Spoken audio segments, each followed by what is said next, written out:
तमिळनाडूच्या तिरुपत्तूर जिल्ह्यातील अनुसूचित जमातीच्या एका तरुणानं त्याच्या पत्नीचे तिच्या माहेरच्या व्यक्तींनी अपहरण केल्याने पोलिसांकडे दाद मागितली आहे। या प्रकरणी दलित तरुणानं पोलिसांकडे तक्रार नोंदवली आहे।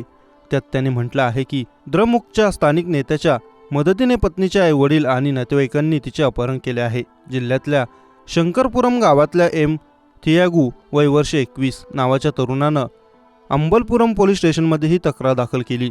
आपल्या पत्नीचं तिच्या आईवडिलांनी DMKच्या स्थानिक नेत्याच्या मदतीने अपहरण केल्याचं त्याने म्हटलं। या प्रकरणी पोलीस सखोल तपास करत आहेत। एम थियागूने गुरुवारी दिनांक 18 जानेवारी रोजी दिलेल्या तक्रारीवरून म्हटलं आहे की मी अनुसूचित जमातीतल्या आधी द्रविडर समाजातला आहे।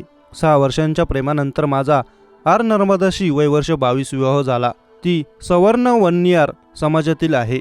नर्मदाच्या कुटुंबाचा या विवाहाला तीव्र आक्षेप होता, परंतु 3 डिसेंबर 2023 रोजी आमचा विवाह झाला। दुसऱ्याच दिवशी नर्मदाच्या कुटुंबियांनी ती बेपत्ता झाल्याची तक्रार दाखल केली। त्यानंतर आम्ही दोघं 7 डिसेंबरला वानियमबड्डी न्यायालयात हजर झालो। त्यावेळी नर्मदाने मला माझा पती थियागू सोबत राहायचं आहे असं सांगितलं। तेव्हापासून नर्मदाच्या कुटुंबियांकडून माझा छळ होत आहे। बुधवारी 17 जानेवारी रोजी नर्मदाच्या आई वडील, नातेवाईक आणि द्रमुक नेते, स्थानिक पंचायत परिषदेचे अध्यक्ष एलुमलाई हे जबरदस्तीने माझ्या शंकरपुरामधल्या घरात घुसले।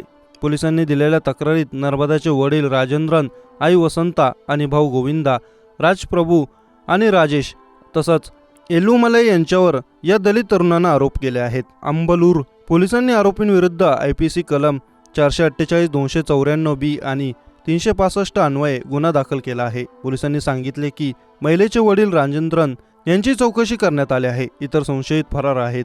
IANSSचे तिरुपत्तूरचे पोलीस अधीक्षक अल्बर्ट जॉन यांच्याशी संपर्क साधला असता त्यांनी सांगितले की पोलीस लवकरात लवकर नर्मदाला शोधून काढतील। या प्रकरणी पोलीस सखोल तपास करत आहेत।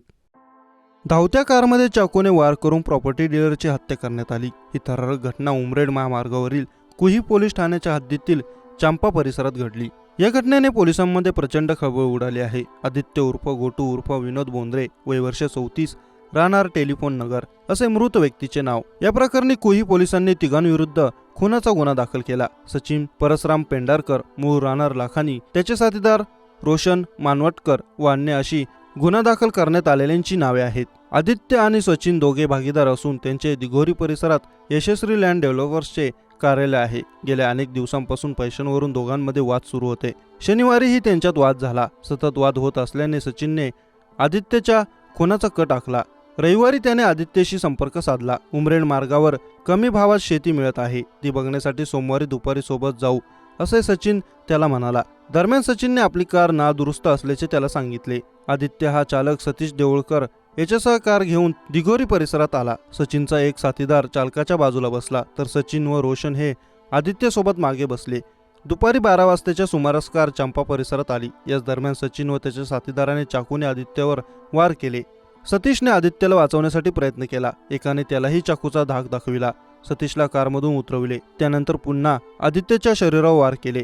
तिन्ही मारेकरी कारमधून उतरले, पाचगावपर्यंत पायी गेले व तिथून पसार झाले। सतीशने जखमी आदित्यला हॉस्पिटलमध्ये दाखल केले। डॉक्टरांनी तपासून त्याला मृत घोषित केले। घटनेची माहिती मिळताच पोलिसांचा ताफा तेथे पोहोचला।